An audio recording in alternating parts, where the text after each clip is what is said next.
मराठा इतिहास के आरंभिक चरण में मराठों का दक्षिण के सुल्तानों के बीच संघर्ष कालांतर में औरंगजेब के दक्कन में प्रसार तथा हिंदू विरोधी राजनीति ने मराठों के उत्थान को प्रोत्साहन दिया।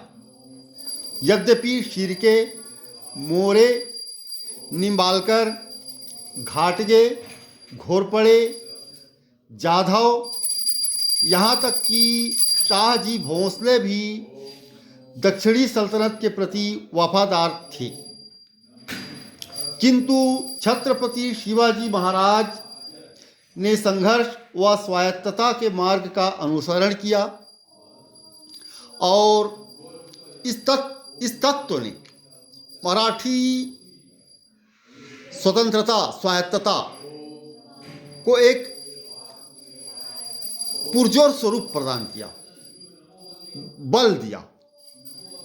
जदुनाथ सरकार, जी.एस. सरदेसाई और एम.जी. रानाडे जैसे इतिहासकारों की धारणा है कि मराठा उत्थान उन अनेक हिंदू विद्रोहों में से ही एक था जो औरंगजेब की खुलेआम हिंदू विरोधी राजनीति के परिणाम स्वरूप उठे थे।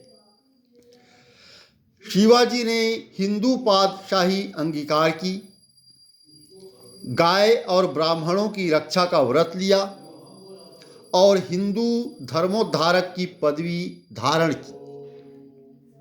यह भी कहा जाता है कि उन्होंने मारवाड़ नरेश जसवंत सिंह के साथ मैत्री संबंध स्थापित किया था। फलतः हिंदू पुनरुत्थान की लहर उठी थी, किंतु इस मत के कुछ खंडन हैं, कुछ इसमें त्रुटियां खोजी गई हैं। कतिपय इतिहासकारों के द्वारा, विद्वानों के द्वारा कुछ विसंगतियां खोजी गई हैं।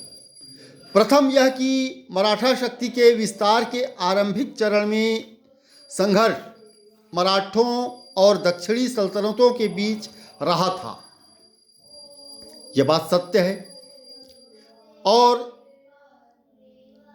इसके अलावा अनेक मराठा सरदार दक्षिणी सल्तनतों के प्रति वफादार थे, परंतु मराठा उत्थान के लिए मुस्लिम सत्ता का विरोध भले ही प्रमुख उत्तरदायी तत्व न रहा, परंतु मराठा स्वतंत्र नायक शिवाजी का संघर्ष उनके अपने संपूर्ण जीवन काल में दक्षिण के सल्तनत व मुगल साम्राज्य से रहा है।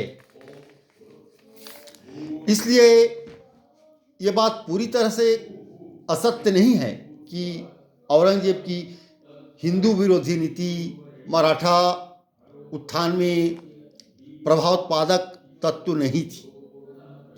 औरंगजेब की दक्कन नीति, साम्राज्य विस्तार का आवेग व हिंदू विरोधी राजनीति ने मराठा स्वातंत्र्य को पल्लवित पोषित करने का कार्य किया।